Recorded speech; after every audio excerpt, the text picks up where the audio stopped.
Assalamualaikum warahmatullahi wabarakatuh. Perkenalkan, nama saya Tamara Aulia, kelas 3B Prodi Pendidikan Bahasa Indonesia dari Kampus STK IPST Budi Rangkas Bitung. Dalam mata kuliah Teori Belajar Bahasa akan memaparkan materi terkait tugas UTS. Yang pertama adalah karakteristik bahasa.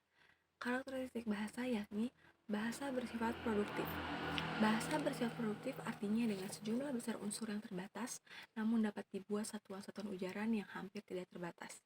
Misalnya, menurut Kamus Umum Bahasa Indonesia Sunawi JS, Purwadarminta, bahasa Indonesia hanya mempunyai kurang lebih 23.000 kosakata, tetapi dengan 23.000 buah kata tersebut dapat dibuat jutaan kalimat yang tidak terbatas.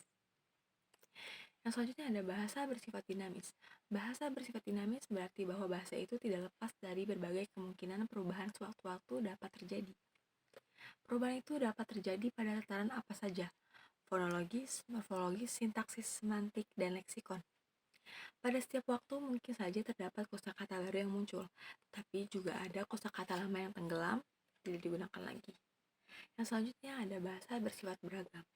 Meskipun bahasa mempunyai kaidah atau pola tertentu yang sama, namun karena bahasa itu digunakan oleh penutur yang heterogen, yang mempunyai latar belakang sosial dan kebiasaan yang berbeda, maka bahasa itu menjadi beragam, baik dalam tataran fonologis, morfologis, sintaksis, maupun pada tataran leksikon. Bahasa Jawa yang digunakan di Surabaya berbeda dengan yang digunakan di Yogyakarta.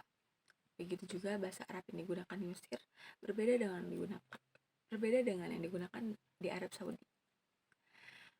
Selanjutnya, ada bahasa bersifat manusiawi. Bahasa sebagai alat komunikasi verbal hanya dimiliki manusia. Hewan tidak mempunyai bahasa. Yang dimiliki hewan sebagai alat komunikasi yang berupa bunyi atau gerak isyarat. Tidak bersifat produktif dan dinamis. Manusia dalam menguasai bahasa bukanlah secara instinktif atau naluriah, tetapi dengan cara belajar. Hewan tidak mampu untuk mempelajari bahasa manusia. Oleh karena itu, dikatakan bahwa bahasa itu bersifat manusiawi.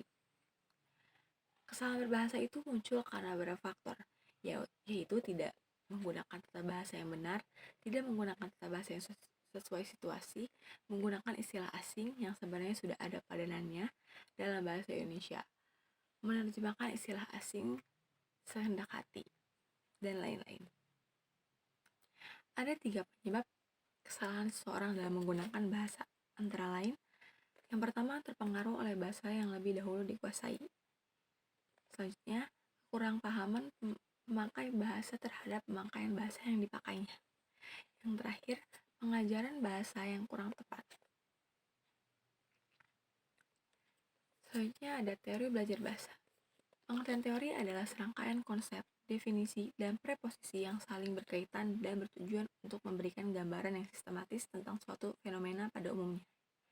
Penggunaan teori penting kiranya dalam menelaah suatu masalah atau fenomena yang terjadi sehingga fenomena tersebut dapat diterangkan secara eksplisit dan sistematis. Belajar adalah suatu proses atau upaya yang dilakukan setiap individu untuk mendapatkan perubahan tingkah laku, baik dalam bentuk pengetahuan, keterampilan, sikap, dan nilai positif sebagai suatu pengalaman dari berbagai materi yang telah dipelajari. Belajar merupakan akibat adanya interaksi antar stimulus dan respon. Bahasa adalah sistem lambang bunyi yang digunakan untuk berkomunikasi, sosialisasi, berekspresi, dan menyampaikan suatu hal yang dapat dimengerti dan dipahami. Pada hakikatnya, teori belajar bahasa adalah gagasan-gagasan tentang pemerolehan bahasa. Pada kesempatan kali ini, kita akan menyinggung tentang berbagai macam teori mengenai belajar bahasa. Ada banyak sekali teori mengenai belajar bahasa. Di antaranya adalah teori belajar behaviorisme, nativisme, kognitivisme, fungsional, konstruktivisme, humanisme, dan sibernetik. Sekian dari saya, kurang lebihnya mohon maaf. Semoga bermanfaat. Assalamualaikum warahmatullahi wabarakatuh.